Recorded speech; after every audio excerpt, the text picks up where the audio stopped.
Hi hello welcome to Princy cooking. நாம் இன்றைக்கி செய்ய போகிற ரெசிபி வந்து மிளகா உருளைக்கிழங்கு ஸ்டஃபிங் பஜ்ஜி எப்படி சேர்த்து பார்க்கலாம் வாங்க. நான் வந்து ஒரு பெரிய சைஸு உருளைக்கிழங்கு நல்லா கட் பண்ணி வேக வச்சு மசிச்சு எடுத்துக்கிறேன். அதே போல் ஒரு பொடிசான வெங்காயம், ஒரு கொத்து கருவேப்பிலை, ஒரு 2 பச்சை மிளகா குட்டி குட்டியாக கட் பண்ணி, ஒரு 1/4 டேபிள் ஸ்பூன் இஞ்சி பூண்டு பேஸ்ட்டு, ஒரு 1/2 டேபிள் ஸ்பூன் மிளகாத்தூள், தனியாத்தூள், அதே போல் கரம் மசாலா, தேவையான அளவு உப்பு சேர்த்துட்டு நல்லா மிக்ஸ் பண்ணி விட்டுக்கலாம். எல்லாம் ஒரு 1/4 டேபிள் ஸ்பூன் நான் சேர்த்தேன். இப்போ வந்து பஜ்ஜிக்கு மாவு வந்து கடலை மாவு எடுத்திருக்கேன்.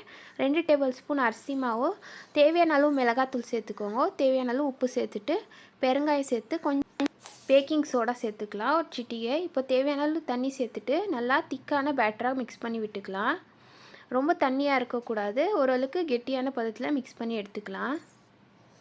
இந்த அளவுக்கு நமக்கு கரெக்டாக இருக்கும். இல்லாத தண்ணியாக இல்லாத மீடியமாக மிக்ஸ் பண்ணி எடுத்துக்கோங்க. மிளகா உள்ளே இருக்கிற விதையை எடுத்துகிட்டு நான் உள்ளே ஸ்டஃபிங் பண்ணிக்கலாம். நம்ம ரெடி பண்ணி வச்சுருக்க உருளைக்கிழங்கு ஸ்டஃபிங்கு தேவையான அளவு ஸ்டஃப் பண்ணிவிட்டு நம்ம க்ளோஸ் பண்ணிடலாம். அப்போ தான் உள்ளே இருக்கிற ஸ்டஃபிங் வந்து வெளியில் வராது. மீதி இருக்கிற மிளகாயில் இதே போல் நான் ஃபில் பண்ணி எடுத்துக்கிறேன். எண்ணெய் நல்லா சூடாகட்டும். இப்போ வந்து நம்ம பஜ்ஜி போட்டுக்கலாம். பஜ்ஜி மாவில் வந்து நல்லா கோட் பண்ணி எடுத்துக்கலாம். அப்போ தான் வந்து உள்ளே வச்சுருக்க மசாலா வந்து வெளியில் வராது. கரெக்டான பதத்துக்கு நம்ம மாவு கலக்குனா நம்ம ஈஸியாக பஜ்ஜி போட்டுடலாம். அதே போல் மீதி இருக்கிறதையும் இதே மாதிரி நான் பஜ்ஜி சுட்டு எடுத்துக்கிறேன். ஸ்டஃபிங் போட்டுக்கிறது வந்து நம்ம க்ளோஸ் பண்ணிவிட்டு நல்லா மாவில் வந்து டிப் பண்ணிவிட்டு பஜ்ஜி போட்டுக்கலாம். இதே மாதிரி வந்து மீதி இருக்கிறதும் நான் பஜ்ஜி சுட்டு எடுத்துக்கிறேன். நல்லா ஓரளவுக்கு ஃப்ரை ஆகிட்ட பிறகு நம்ம எடுத்துக்கலாம்.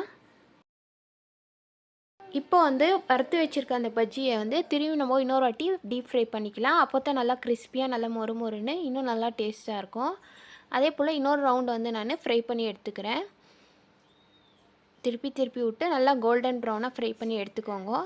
இதே மாதிரி சிம்பிளாக ஈஸியாக வந்து உருளைக்கிழங்கு ஸ்டஃபிங் போட்ட மிளகா பஜ்ஜி நீங்களும் ட்ரை பண்ணி பாருங்கள். உங்களுக்கு இந்த ரெசிபி பிடிச்சிச்சுன்னா மறக்காத என் சேனலை லைக் பண்ணுங்கள், ஷேர் பண்ணுங்கள், சப்ஸ்கிரைப் பண்ணுங்கள். தேங்க்ஸ் ஃபார் வாட்சிங்.